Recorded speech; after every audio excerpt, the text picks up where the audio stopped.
say Charlotte's ultimate gym is no frills would be overstating it. People working out inside these brick walls don't pull any punches. They barely notice the woman in the main ring. She's training for her final fight. Boxing is the worst drug ever. You get so addicted to it. I mean, you're just so, you can't get it out of your system.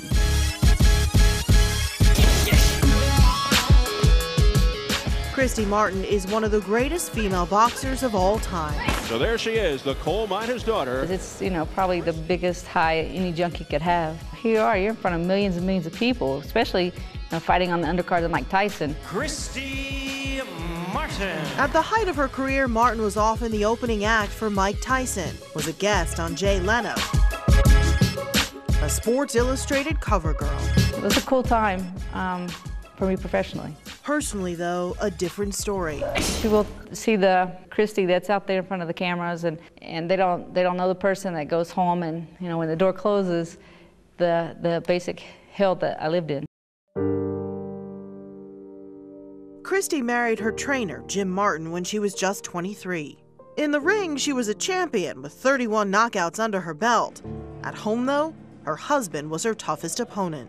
The whole time, there was mental and emotional control and abuse. I've never been knocked out except by Jim. She finally ended their marriage in November 2010, and he nearly ended her life. I'm like, you stabbed me, you stabbed me. And then I tried to get away, and I couldn't, so I kicked at him. And when I kicked at him, he just cut my leg. I remember the stabs, kind of wrestling with them, trying to get the gun away from him. I remember him beat my head against the floor in the dresser. I remember the gunshot. Last month in a Florida courtroom, Christy testified against her husband and helped convict Martin of attempted murder. It was, she says, the fight of her life. One thing she says she had to win before she could move on to the next.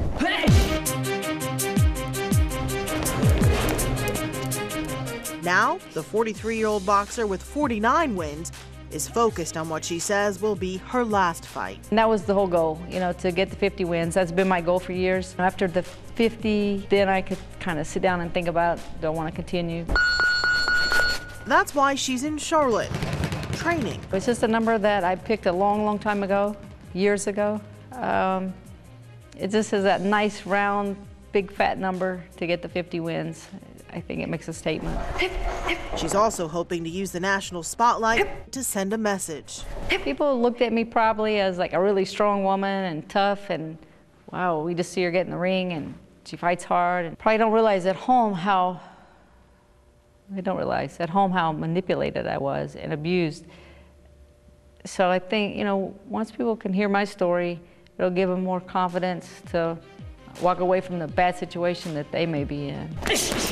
Martin is hoping her story will give domestic violence victims the fighting spirit she didn't get until it was almost too late. In Charlotte, Michelle Bowden, News Channel 36.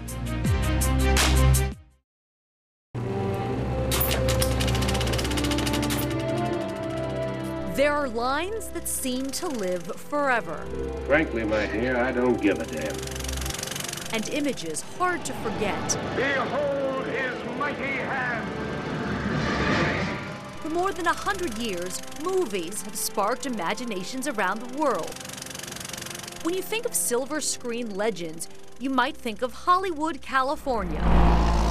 You might not think of Midland, North Carolina. But just past the tracks and the tractors lies a hidden gem.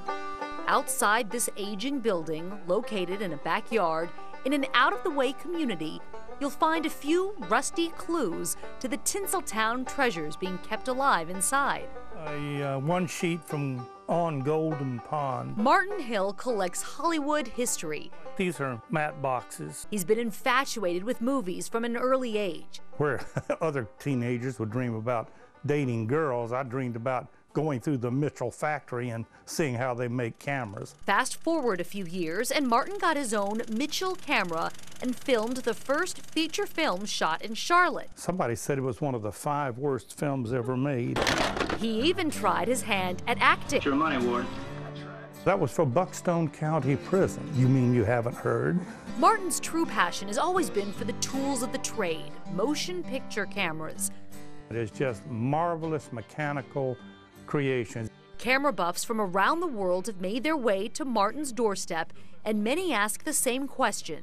What is Midland, North Carolina? I said it's a very tiny little rural community that has one of the best movie camera collections in the world sitting in the middle of it. But this was the camera body of D2, and that was Gone with the Wind camera.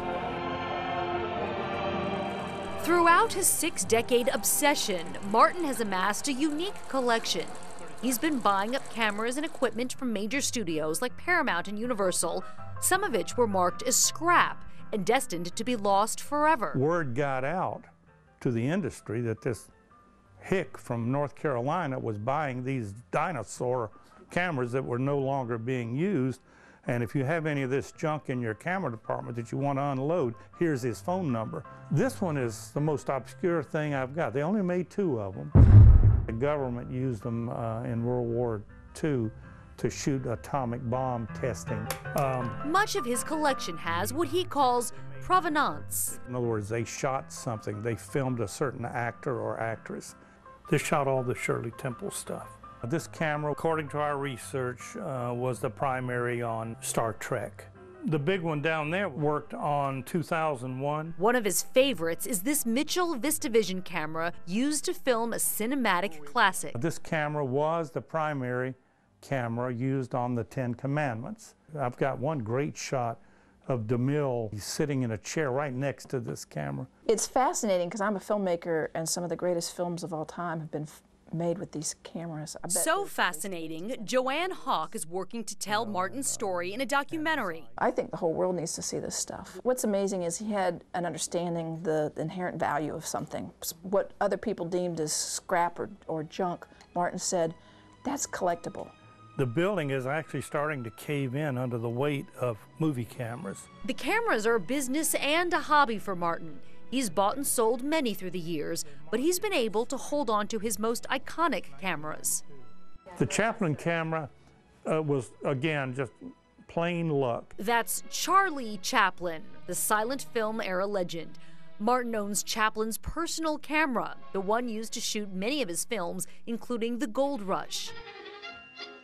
The equipment in this room has been used by the world's most celebrated filmmakers. This particular one, we believe, may have been an ILM camera, which would mean it was involved in the Star Wars films. It's got George W. Lucas on this inventory plate. This camera was the camera used to shoot the Abbott and Costello comedies. Well, then who's playing first? Yeah. Later, Hitchcock used it on his last movie. At this stage of the game, I wished it was cleaner. Martin doesn't claim to have the tidiest collection. I have a really eloquent technical knowledge of the equipment. Putting it in a clean spot on the floor, that is a problem. But you won't find another like it in the world. This place kind of speaks to you. If you sit quietly and listen, you can hear action and you can hear some of those amazing lines. Some of those memorable lines in motion picture history were set in front of these lenses.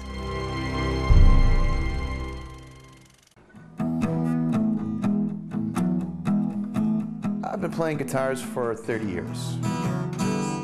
I love it. You know, it does definitely relax me. It gets my mind off of work. Music is a form of art, and you know, when you can blend the two together, when you can blend music and paint and come up with something like this, I think it's great. I'm Brad Doan. I play and paint guitars. This started back in 2007.